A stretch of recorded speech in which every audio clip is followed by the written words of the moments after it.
Hello everyone, Nadia Gurwell, and I want to remind my moms and dads to subscribe to my YouTube channel so you're up to date on all of my videos on raising kids close in age and all the issues that come up while raising kids, sex, divorce, anxiety, depression, dating, all that stuff. So make sure to subscribe to my channel so you're up to date, like I said, on all my videos. I'm always coming up with fresh new content to keep my parents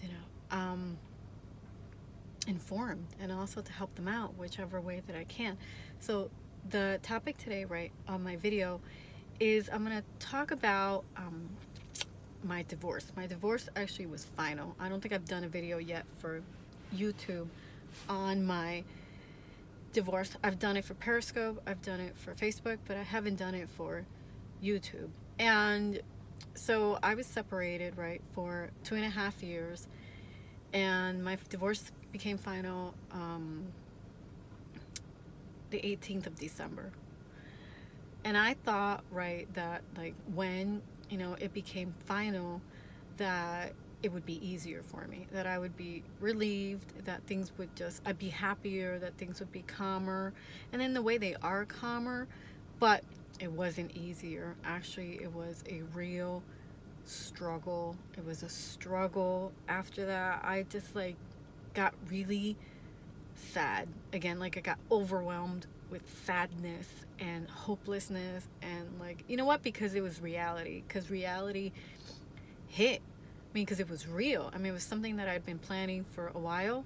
We had talked about it, and we went to mediation, and then we saw the judge, and then boom, it's done. It's over with, and it's reality, and there's no going back. There's no going back. It's done, and it's where I had flashbacks of when we were together, like when we got married, when we had the kids, when we bought the house, baby showers, when we got engaged, when we met, the wedding, the honeymoon, blah blah blah blah blah. It was like a walk through down memory lane. Everything just flashed right by me, and it's been really a struggle. It's been a struggle. One, to begin with, that I'm not, first of all, I'm not a Christmas person. I'm not.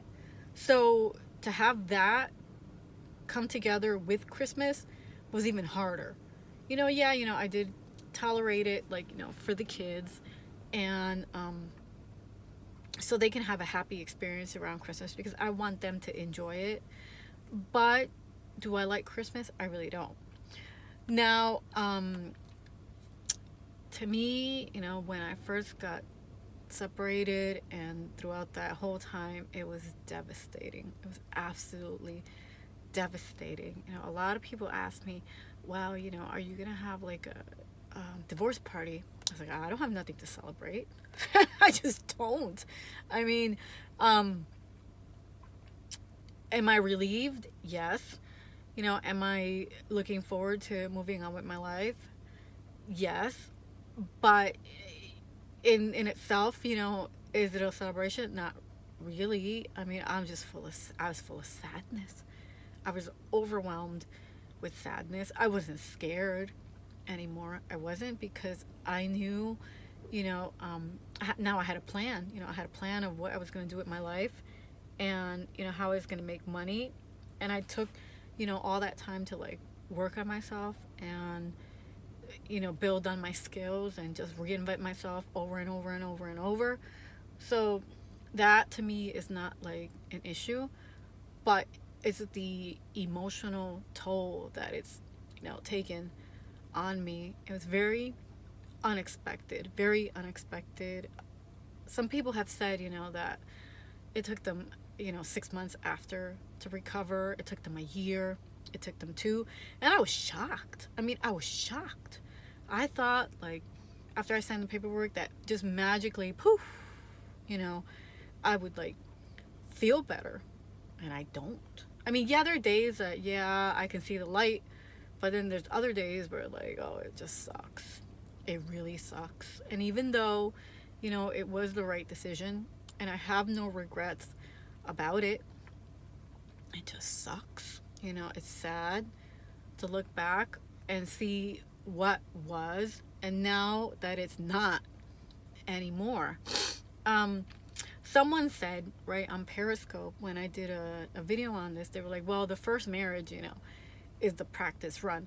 I, I don't think so. It's not a good way to practice. It really isn't. I mean, you just, people get married with dreams, hopes, a vision, that they want to build a future together, that they want to grow old together. No one gets married with the end goal of getting divorced. And especially, when you have kids, it makes it so much harder. So much harder because you're still together, you're still connected, unless, he disappeared out of the picture. But, so you come together to co parent to the best ability that you both can. But that in itself, I'm sure, is going to be challenging also, because there's always a little bit of resentment left. Maybe there could have been some bad blood between you guys. Towards the end of the divorce is when it really gets contentious, when it really gets most ugly, and it gets highly charged and emotional. So, and sometimes you say things, or the other person says things out of anger that you really don't mean, but you really kind of like just, it's still in the back of your mind.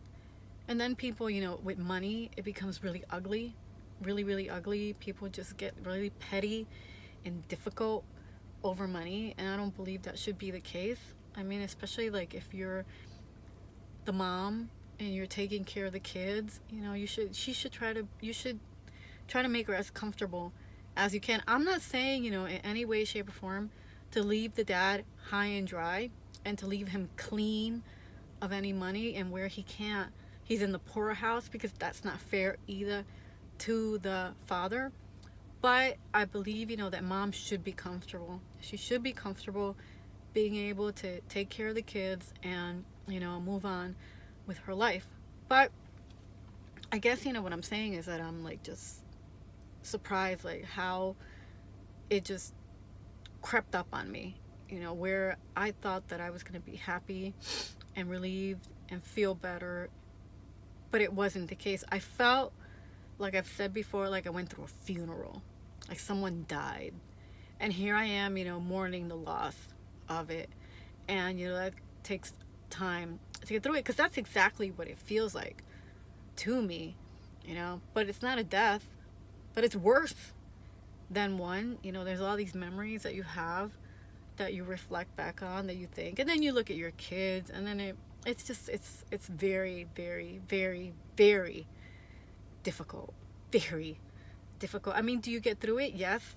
Everyone gets through it. Do I wish that I was exempt from this? Of course. Of course. I never wanted to go through this. Never. Never. This has to be the worst, most challenging, difficult, saddest experience that I've been through in my life till now. I mean, it tore me up into pieces. I felt like I was constantly hitting flames, like I was walking on flames all the time, and I kept getting burned over and over. And I just didn't know how I was gonna make it all the time. And somehow I made it. Somehow I did. I had good days, and I had days where like I was just awful. The things that got me through were like God, a support system, and a very good therapist. I had an excellent therapist, and I still see him throughout all that time that I was, getting separated. He guided me. He helped me. He, kept pushing me forward, forward, so I could get, my life moving. But it's been a real challenge. Now, am I, looking forward to the future? I am looking forward to the future. I'm very hopeful about it. Good things will come. The good thing, that I have to say that did come out of this was that I became very resilient. I became bulletproof. I learned how to roll with the punches. When I had good days, I overproduced. when I had bad days, then I had, bad days. And I kept moving forward all the time because my kids depended on me, because they needed me and I had to be there as a mom. I developed a lot of self-confidence because what else did I have to lose? I had nothing else to lose. Really. I didn't. If I tried something and it didn't work, then it didn't work and it blew up on my face, whatever. But, if it did work, then great, I kept going, I tried it, I liked it, and, but it really, it pushed me over the edge a lot, a lot. And my message, for moms and dads that are going through like this experience that I went through is that it will pass, but it'll take time. It will take time. And you will get to points where like you're just, you're like feeling like you just can't do it anymore. But somehow, it'll get better, because good times, don't last forever, but bad times don't last forever either. So, and when you do have good days, enjoy them, be grateful for them, do as much as you can on them. So when the bad days come, then you don't feel so guilty about not being able, to do what you would like to.